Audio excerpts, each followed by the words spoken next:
Hello everybody, आप सबका स्वागत है हमारे YouTube channel quality coaching online classes में। बच्चों, आज मैं क्लास 10th का डिस्कस करने जा रहा हूँ एनसीईआरटी बुक का। तो बच्चों, इसमें ढेर सारे क्वेश्चन को मैं सॉल्व कराने वाला हूँ।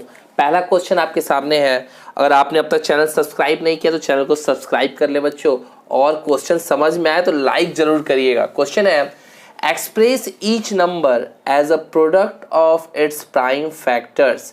क्वेश्चन बहुत ही आसान है बच्चों, बस आपका समझिए पुराने एजुकेशन को रिवाइज करने का काम कर रहा है। यहाँ पे कह रहा है express each number as a product of its prime factor.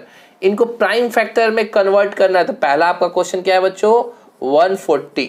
तो आप सब जानते हो, सब ने करके रखा है, इसमें कोई नई चीज मैं नहीं सिखाने जा रहा हूँ। इसको प्राइम फैक्टर में आपने क्या किया, कन्वर्ट कर लिया। ये हो गया आपका सॉल्व, है ना। तो इसका प्राइम फैक्टराइजेशन आपने किया तो क्या आया, 5 into 7। इट्स ओके, आसान है, हो गया। आओ ये आप खुद करना, ठीक है, ये भी आप सेल्फ करना, मैं ये वाला बताने जा रहा हूँ, ठीक। चलो, इसमें क्या है बच्चों, ये वाला में आप दिया है 5005। तो आइए इसको प्राइम फैक्टराइज करने से पहले सॉल्व करते हैं। 5005 प्राइम फैक्टराइजेशन में कभी कभी दिक्कत क्या आता है बच्चों की, वो कटता नहीं है और आप सोच नहीं पाते हो, तो बड़ा पेशेंस चाहिए होता है। आराम से करेंगे। लास्ट में 5 है और स्टार्टिंग में 5 है, 5 5 10, 3 से तो कटेगा नहीं। तो आइए 5 से काटते हैं। 1001 आ गया, 1001 आ गया। तो 3 के टेबल में लास्ट में 1 तो आता है, 3 7 21 ना, लेकिन फिर भी इसके सम क्या है, 3 के बराबर नहीं है। तो डिविजिबिलिटी रूल पे नहीं सेट हो रहा है, इसलिए 3 से नहीं काटेंगे, ठीक है। अब 3 से नहीं कटा तो 4 से भी नहीं कटेगा, 5 से भी नहीं कटेगा, 6 से भी नहीं कटेगा, 7 से जरा ट्राई करता हूँ, ठीक है। 7 1 7, कैरी किया 3, तो 7 7 4 28, कैरी किया 2, कट गया 7 से ना। 7 1 7, ठीक है, कैरी किया 3, 7 4 28, और फिर 2 कैरी किया तो 7 3 21, ठीक। अब देखो, अब ये 7 से नहीं कटने वाला क्योंकि लास्ट में कैरी 3 बच जा रहा है। तो जब 7 से नहीं कट रहा है तो 8 से भी नहीं कटेगा, 9 से भी नहीं कटेगा ना, 9 से भी नहीं कटेगा, ठीक है। तो आइए 11 से चेक करते हैं। 11 1 11, ठीक है, कट रहा है 11 से, 11 3 30। अब देखो कट गया ये 13 का 1।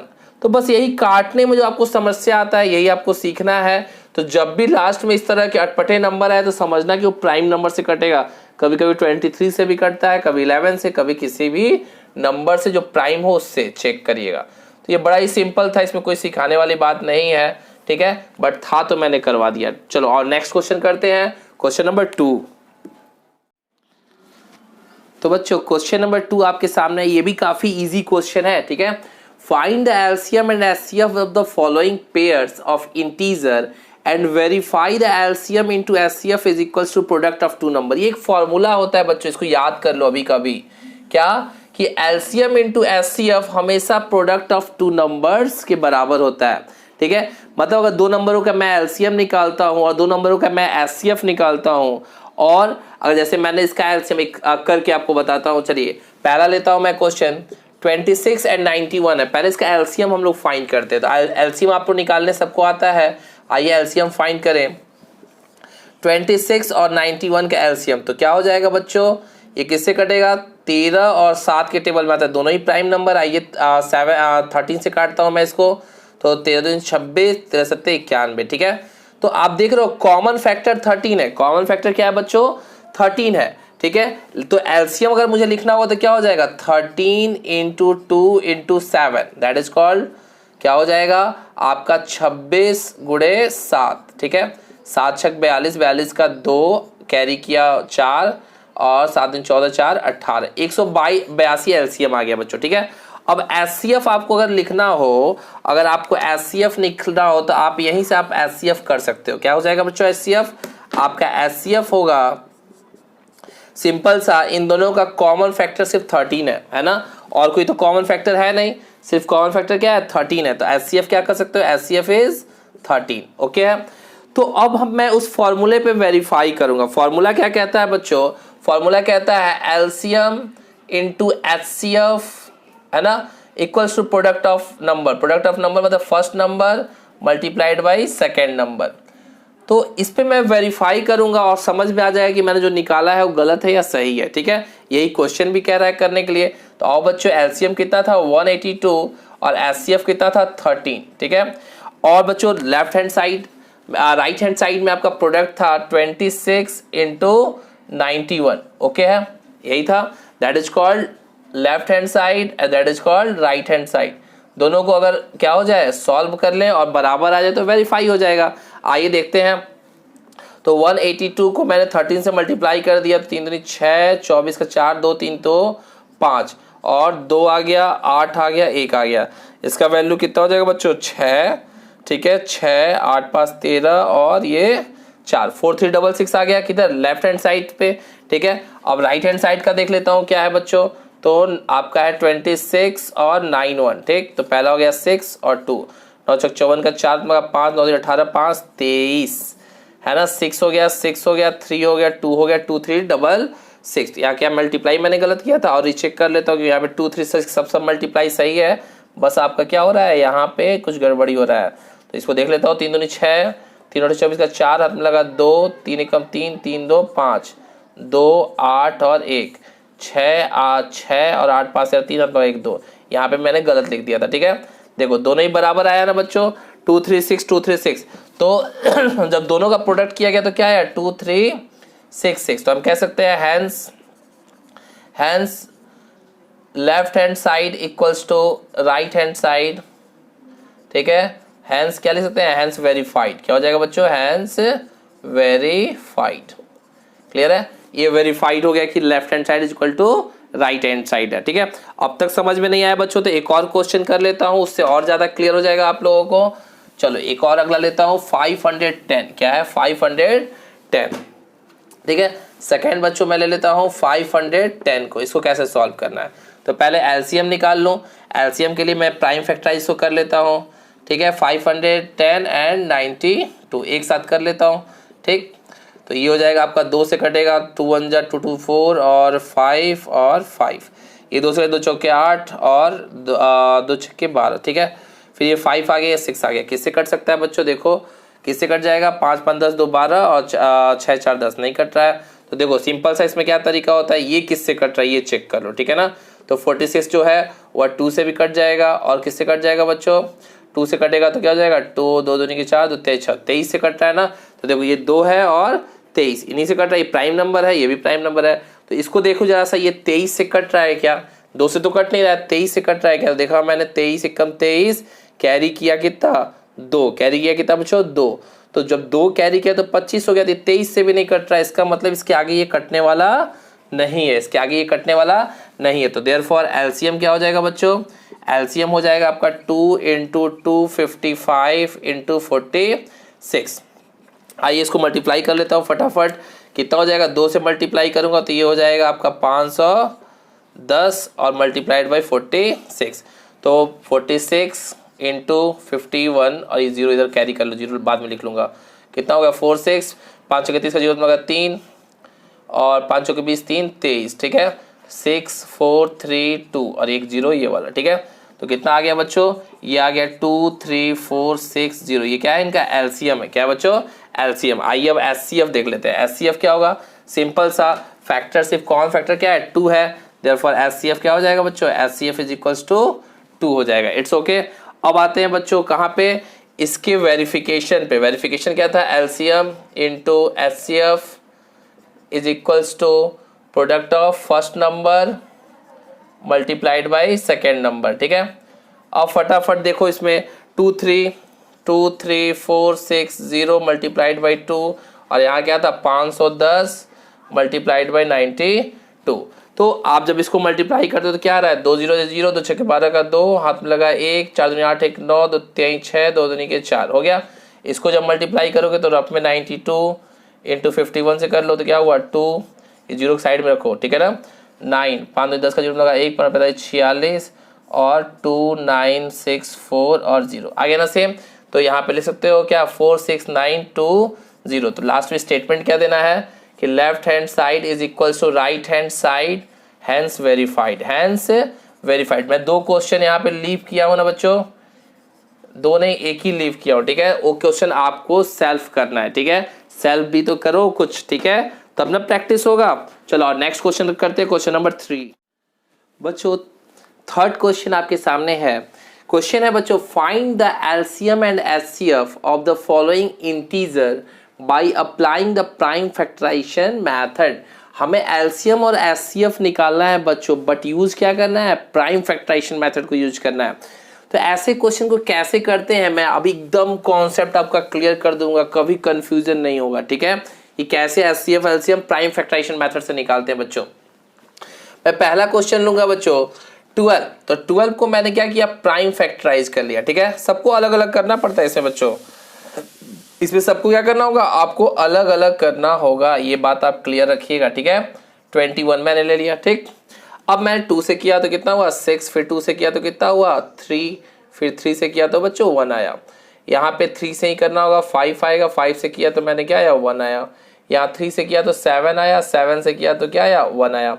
ये आपने क्या किया, प्राइम फैक्टराइज को कर लिया। अब बच्चों करना क्या है आपको कि 12 का जो प्राइम फैक्टराइज किया है ना, उससे ऐसे लिख लो 2 का पावर 2 इंटू 3, देखो 2 का पावर 2 इंटू 3, ठीक है। 15 का आपने जो किया है उसको लिख लो, इसमें कोई पावर नहीं है तो क्या लिख लो 3 इंटू 5, ओके है। अब देखो 21 का क्या हो जाएगा, 21 का है बच्चों 3 इंटू 7, ये आपने प्राइम फैक्टराइजेशन इसका किया है, ओके है। अब एक बात आप याद रखना बच्चों, एचसीएफ क्या होता है। एचसीएफ का मतलब क्या होता है बच्चों, प्रोडक्ट ऑफ कॉमन टर्म। क्या होता है बच्चों, प्रोडक्ट ऑफ कॉमन टर्म, यही याद करना है ना, इसी को मैं भी समझाने वाला हूं। Product of common term with lower power, with lower power, इसको एकदम दिमाग में सेट करो, है ना। क्या कर रहा है, product of common term with a lower power is known as HCF, वही तो एचसीएफ है। अब इसका मीनिंग क्या है, प्रोडक्ट ऑफ कॉमन टर्म यानी जो इन तीनों में कॉमन है ना, और उसमें क्या हो, लोअर पावर हो, क्या हो बच्चों, लोअर पावर को लेना है और तीनों में कॉमन होना चाहिए, तीनों में कॉमन होना चाहिए, क्या लेना है, लोअर पावर को लेना है, वही तो एचसीएफ है। अब ध्यान दो, तीनों में कॉमन क्या है, क्या 2 तीनों में कॉमन है, क्या 2 तीनों में कॉमन है बच्चों, नहीं है। कॉमन क्या है 3 और 3, तो इसमें ये तीनों में कॉमन है और तीनों का ही पावर क्या है 1 1 है, ठीक है। इसलिए यही लोअर पावर है 3, क्लियर है। 5 तो है नहीं, 7 तो है नहीं तीनों में, ठीक है। तो क्या है 3 लेते। अब यहाँ पे एचसीएफ आपका निकल गया बच्चों, एचसीएफ क्या है 3। अब मैं यहाँ पे एक बात आपको बताना चाहूंगा, अगर मान लो यहाँ 3 के, मान लो ये है नहीं, मान लेते हैं 3 का पावर 2 होता, तब भी मैं क्या लेता, 3 का पावर 1 लेता, क्योंकि लोअर पावर क्या है 3 का पावर 1 है, क्लियर है। तो आइए अब एलसीएम देखते हैं, एलसीएम कैसे निकलता है। एलसीएम को भी आप लोग बच्चों लिख लीजिए, इसमें क्या होता है, product of prime factor, product of prime factor, छोटा छोटा प्राइम फैक्टर, ठीक है, विथ हाईएस्ट, क्या बोल रहा हूं मैं, with highest power, with highest power. इसका भी मीनिंग अलग है, जरा ध्यान दीजिए क्या है, प्रोडक्ट ऑफ प्राइम फैक्टर्स, हमें प्रोडक्ट करना है प्राइम फैक्टर्स का, ठीक है ना, विथ हाईएस्ट पावर, जो डिजिट का हाईएस्ट पावर, इसमें कॉमन ओमन नहीं लेते हैं एलसीएम में, बस क्या देखते हैं कि किसका क्या हाईएस्ट पावर है। आओ सीखो इसको, देखो कैसे हो रहा है। तो यहाँ पे ध्यान दो, यहाँ लिखा है 12 का 2 का पावर 2 है, तो यहाँ 2 है, ठीक है, यहाँ 2 है, यहाँ 2 है, नहीं है, तो विद द हाईएस्ट पावर, तो 2 का हाईएस्ट पावर क्या है, 2 का पावर 2 है, ले लिया मैंने। अब आगे देखा 3 है डिजिट, 3 यहाँ भी है, 3 यहाँ भी है, 3 यहाँ भी है, तो हाईएस्ट पावर कौन सा है, हाईएस्ट सब में 1 ही है, तो बस एक ले लिया, 3 का पावर 1, ठीक है। फिर 5 देखा तो 5 कहीं और तो है नहीं, तो इसका हाईएस्ट पावर क्या है बच्चों 5 है, तो ये ले लिया।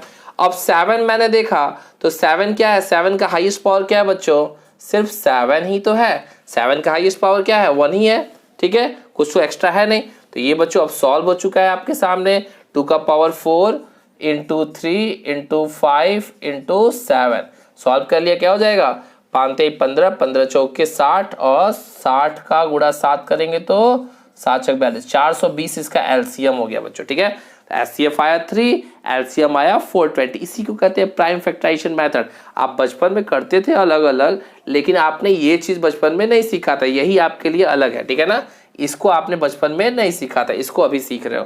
तो इस बात को माइंड में सेट कर लेना। और नेक्स्ट तो बच्चों क्वेश्चन नंबर 3 का सेकंड है बेटा 17, 23, 29 का एचसीएफ और एलसीएम निकालना है। तो कैसे निकलेगा बच्चों? तो आइए इसको क्या करते हैं 17 का फैक्टर, लेकिन यहाँ फैक्टर करने की जरूरत ही नहीं है। क्यों? क्योंकि they all are prime numbers, और प्राइम नंबर सिर्फ का फैक्टर सिर्फ क्या होता है 1 होता है एंड इटसेल्फ होता है। तो मैं लिख सकता हूँ 17 into 1 23, 23 into 1 एंड 29, 29 into 1। तो बच्चों जब ऑल प्राइम नंबर्स हैं तो निश्चित रूप से इसमें क्या होगा एचसीएफ 1 होगा, क्योंकि इसका कॉमन फैक्टर सिर्फ 1 होता है। और आप जानते हो product of common factors with lowest power, तो यहाँ पे 1 ही है, इनका पावर तो भाई कितना भी हो 1 ही आता है। ठीक है, तो इसका आंसर क्या हो गया बच्चों 1 हो गया। ठीक है, एलसीएम पे आते हैं। एलसीएम में क्या लिखा है बच्चों? एलसीएम में लिखा है क्या product of prime factor with highest power. Highest power हम तब देखते हैं ना जब 17 इसमें भी होता है इसमें भी होता है, तब मुझे पावर चेक करने की जरूरत होती है। लेकिन 17 तो केवल ऊपर है, 23 केवल बीच में है, 29 नीचे वाले में है। इट्स मीन्स क्या है कि यहाँ पे पावर चेक करने की जरूरत नहीं है, इसके प्रोडक्ट ही क्या हो जाएंगे आपका एलसीएम हो जाएगा। ठीक है, आइए इसको मल्टीप्लाई कर लेते हैं फटाफट रफ में। 17 into 23 तो 17 51 का 34 5 39 391 हो गया। 391 में मल्टीप्लाई क्या करना है बच्चों 29 का करना है। आइए इसको भी कर लेते हैं 9 एकम 9 9 9 81 के 8 9 27 और 8 35 है ना।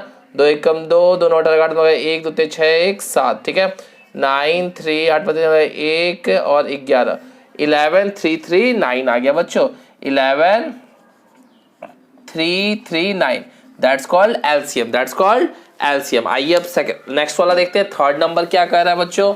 थर्ड नंबर में आपका प्राइम फैक्टर हो सकता है ना। थर्ड नंबर में प्राइम फैक्टर हो सकता है। चलिए आइए इसको प्राइम फैक्टर करते हैं। तो बच्चों 8 का प्राइम फैक्टराइजेशन आपने किया तो क्या हो गया 2 4 जा 8 2 2 जा 4 2 1 हो गया। ठीक है इतना हुआ। नेक्स्ट क्या है प्राइम फैक्टर बच्चों 9 का है, तो 9 में क्या हुआ 3 3 जा 9 1 हो गया। ओके है। अब क्या है बच्चों 25 है, तो 5 से किया 5 5 जा 5 1। ठीक है अब ये आपका क्या है ये आपका फैक्टर हो गया। आइए आप फैक्टर भी लिख लेते हैं बच्चों। 8 का क्या है 2 2 into 2 into 2 यानी 2 का पावर 3 मैं लिख सकता हूँ। ठीक है फिर देखो 9 का क्या है 9 में लिख सकता हूँ 3 का पावर 2 और 25 में क्या लिख सकता हूँ बच्चों 5 का पावर 2। अब आता है एचसीएफ निकालने के लिए। तो यहाँ क्या कोई कॉमन फैक्टर दिख रहा है क्या इसमें जो तीनों में अवेलेबल हो? इसमें 2 है, इसमें 3 है, इसमें 5 है, कोई भी कॉमन फैक्टर नहीं है। तो जहां कॉमन फैक्टर नहीं होता है वहां पे एचसीएफ क्या होता है बच्चों 1 होता है। क्या होता है 1 होता है। अब क्या था यहाँ पे product of prime factor with highest power देखते हैं। हाईएस्ट पावर फिर से मैं बता रहा हूं तभी देखते हैं बच्चों जब क्या होता लिखा होता 2 का पावर 3 2 का पावर 4 2 का पावर 2 इन तीनों में ऐसा होता तब मैं देखता कि कौन सा हाईएस्ट पावर है। बट ये तो तीनों में अवेलेबल ही नहीं है, तीनों में ये अवेलेबल है ही नहीं। तो जब तीनों में अवेलेबल नहीं है बच्चों तो क्या होगा इसको पूरा लेके चलेंगे कंप्लीट। 2 का पावर 3 3 का पावर 2 5 का पावर 2 इसको सॉल्व कर लो। यानी हम क्या करने जा रहे हैं 8 into 9 into 5 25 करने जा रहे हैं। ठीक है तो 25 8 200 200 गुणे 9 1800 1800 हो गया बच्चों है ना। यानी 1800 इसका एलसीएम हो गया। आइए बच्चों नेक्स्ट क्वेश्चन करते हैं। तो क्वेश्चन नंबर 4 बच्चों आपके सामने है given that HCF is this equals to 9। मतलब इन दो नंबरों का एचसीएफ 9 दिया है। Find the LCM of this number. और इन्हीं दोनों नंबर का एलसीएम पता करना है। तो बच्चों जब एचसीएफ दिया हो नंबर दिया हो और एलसीएम का है पता करने के लिए तो आपको कौन सा फॉर्मूला यूज करना है? बड़ा सा सिंपल सा फॉर्मूला कौन सा आपने सीखा है अभी LCM into HCF is equals to product of number. Product of number इसी फॉर्मूले का यूज आपको करना है बच्चों। तो आपका एलसीएम पता नहीं है बट आपको एचसीएफ पता है क्या है 9। अब प्रोडक्ट क्या है नंबरों का बच्चा तो 306 इंटू 657 बस सेट कर दिया फॉर्मूले पे। अब करना क्या है क्रॉस मल्टीप्लीकेशन कर लो 306 इंटू 657 डिवाइड बाई 9। ठीक है ये देखो कट रहा है तो कट जाएगा कैसे 9 7 जा 63 कैरी किया 2 9 3 जा 27 हो गया। अब आपको करना क्या है बस 306 को मल्टीप्लाई कर लेंगे रफ में आके किससे 73 से। 18 और 9, 7 चक 42 और 21 हो गया। क्या हो गया 8 3 3 और 2 2 यानी 2 2 3 3 8। क्या आ जाएगा बच्चों answer 2 2 3 3 8। That is called LCM. यही आपका एलसीएम है और यही आपका आंसर है। बच्चों अगर अभी तक आपने चैनल को सब्सक्राइब नहीं किया तो चैनल को सब्सक्राइब कर लो, बेल आइकन प्रेस कर लो और इस वीडियो से कुछ सीखा है तो लाइक करना ना भूलना। Thanks for watching my video.